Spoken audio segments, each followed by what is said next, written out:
Welcome to Toffee TV. It is the player ratings for Everton 2, Arsenal 1. I've rushed back from my seat next to Bill Kenwright to be here with you to do the player ratings. If you hadn't already seen my instant match reaction, check it out after I've done this video. It was very good. It was very funny. It actually predicted something that I didn't actually think had happened, where one of the members of the Arsenal Fan TV team or cast broke something, and I predicted that, and it happened. Guess which one it was?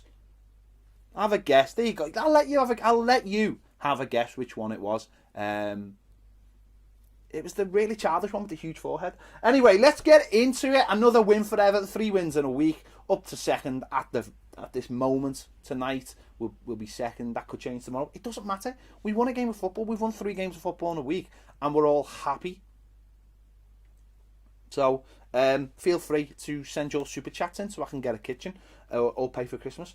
Or just join Patreon. If loads of people haven't joined Patreon by the end of these 2 videos, then I don't know when you are ever going to join Patreon. Maybe after we do our Christmas special next week with musical musical guests, and it's going to be amazing. It's going to be amazing. But that's for next week.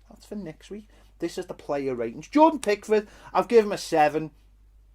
He had one hairy moment, didn't he, where he nearly cost us a goal. Came out for the ball, jumped, dropped it, and the core got something on it, and it went on the post. But apart from that, it was pretty solid, and his kicking was good. But he still gives us those nervy moments, doesn't he? Those little moments to worry about. Super chat should be on. I don't put super chat. No, aren't they on? I'm not asked. I don't want super chat. I want you to join Patreon. It's cheaper than a super chat. I'm not bothered about super chats. I want you to go on Patreon. Anyway, I've given him a 7 anyway. Just that one little moment. But he didn't have any saves to make, did he, really? He did have one. To be honest, he pushed one out towards the end, which he done well with. But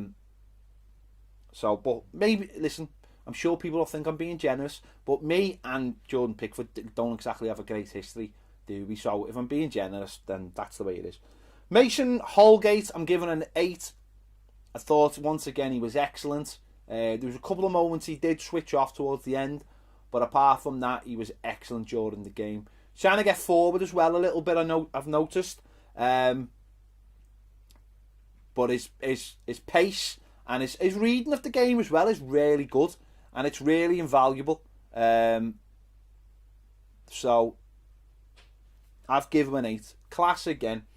Ben Godfrey, I've given 9, because I just think his athleticism and again his reading of the game and his desire are absolutely fantastic. They're exactly what Everton have been missing for a long time.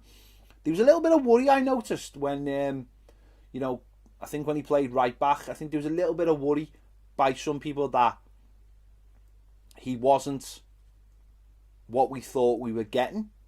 But I just think the 3 games at left back and the game against Burnley have proved how good he is, how determined he is.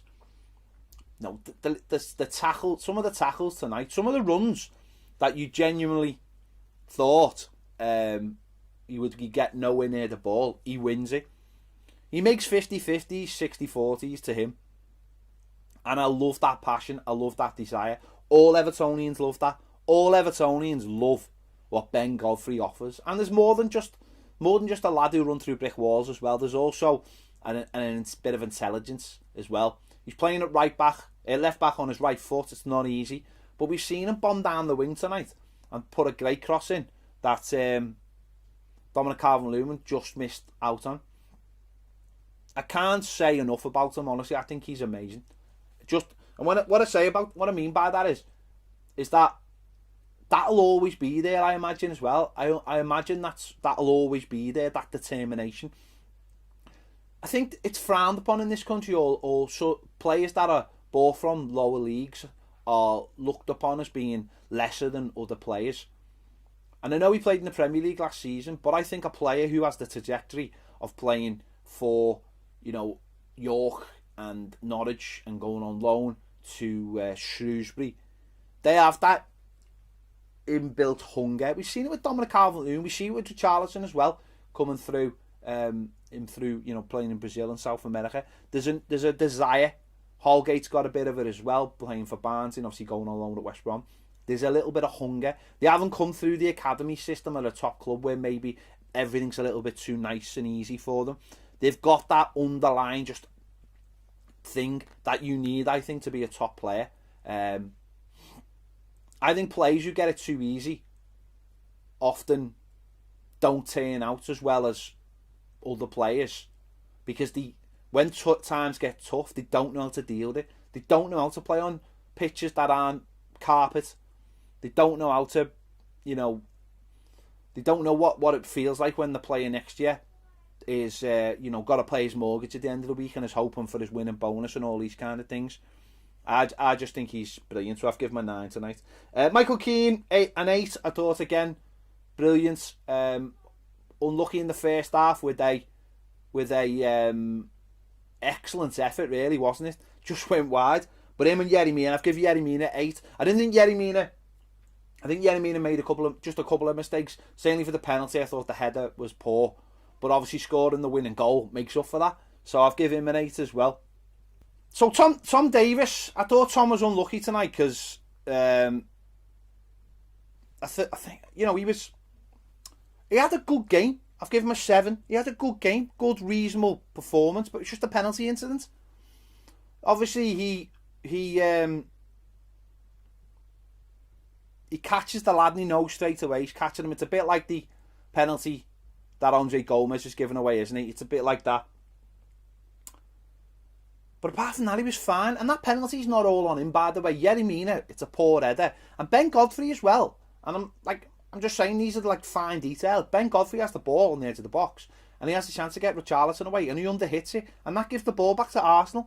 So you can't always put these things on individuals.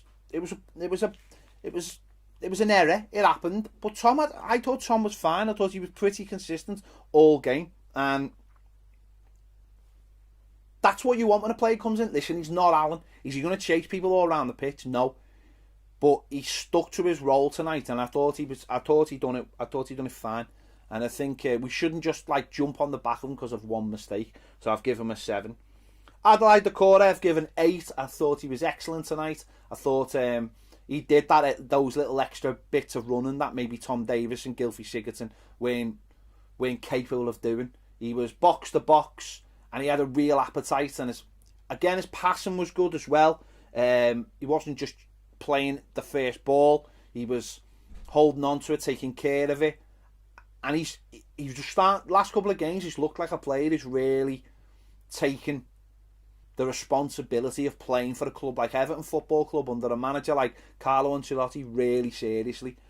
And I thought he was excellent tonight, so I've given him an 8.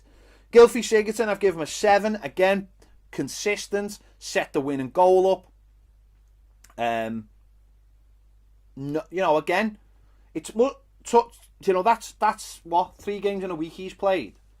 When before that he hadn't been really playing, had he? And he'd missed the chance of we all had moan on him at Burnley. He'd missed the chance. He missed the chance at Burnley in the last minute to get us a win there. But tonight he was consistent, and that's what you need. You just need that consistency. You need that consistency of 3 or 4, 5 players getting 7s. 6 players or above, getting above. I mean, no one tonight's getting below 7, of course they're not. They were all excellent. But you need players like Guilford Sigurdsson and Tom Davies getting 7s. And then all the other players getting 8s and 9s. And you've got a good performance. And it was a great ball for the winner, by the way. He had a free kick on the second end of the first half. He should have done much better with it, 1-1. But sadly didn't. I've given him a 7.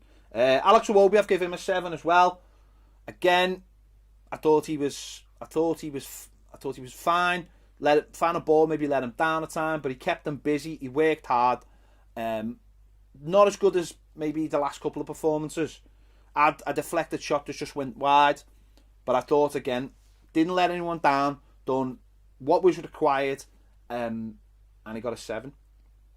On the other side with Richarlison, I've given him a 7 as well. I thought he was the same. I thought he was a little bit quiet in the first half, but works so hard for the team.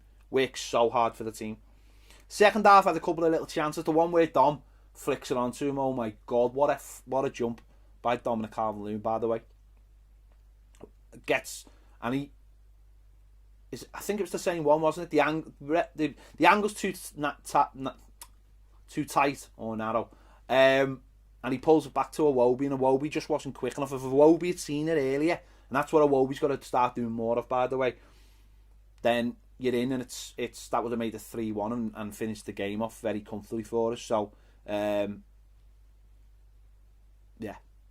So the 7 for Richie. And Dominic Calvert-Lewin, I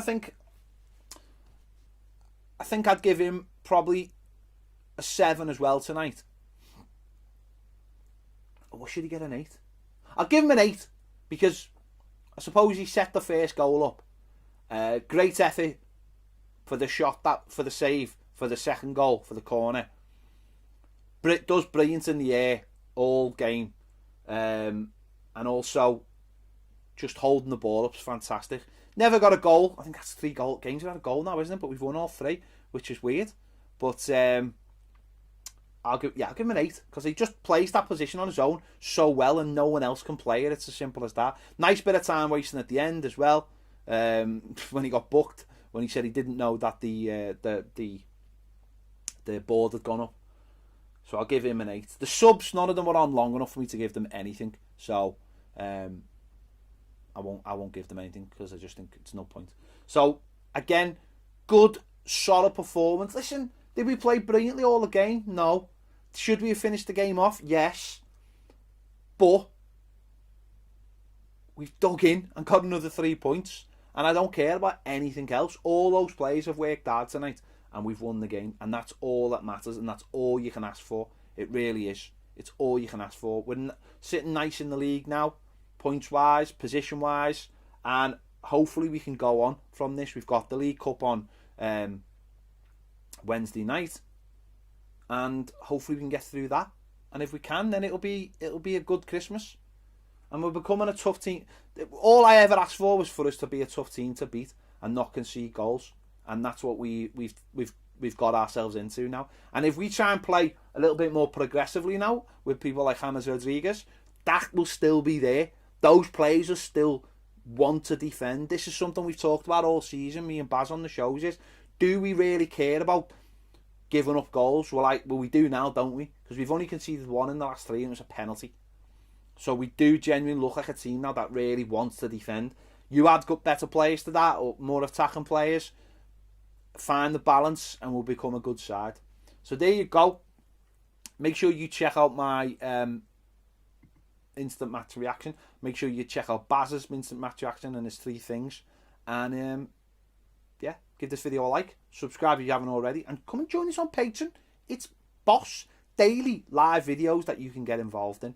We have a really good laugh over there, and have some really good shows as well. So check out the link. I'll put the link somewhere. About here. There you go. See you later.